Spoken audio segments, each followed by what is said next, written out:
आज पटना के बांकीपुर विधानसभा उपचुनाव में जन स्वराज पार्टी के संस्थापक प्रशांत किशोर के जे विजय भेल, ओई खुशी में मधुबनी जिला के बिस्फी प्रखंड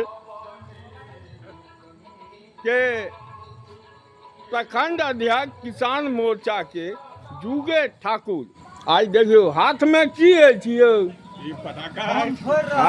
खुशी के लहर में पटाखा हमर सबके जुए ठाकुर देखियो जन स्वराज पार्टी के जीत के खुशी में श्री जुगे ठाकुर जी की सब फटाके फोड़बै, मिठाइयो बटबै। मिठाई तो बटेबे करते, मिठाई तो आई का पटना निछावर भेल थे।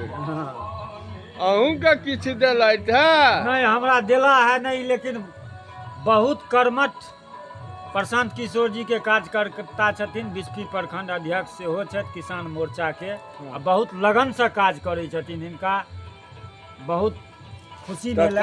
ई बम कते गया यो? ई तो 300-400 रुपया के तो ई खर्च के लिए आई 300 रुपया जहन एते दिन में एते गमा देली तो आई 400 रुपया के गमन थे ना। जय जन स्वराज, सह न यो, जय बिहार, जय बिहार, जय जय बिहार, जय जय बिहार।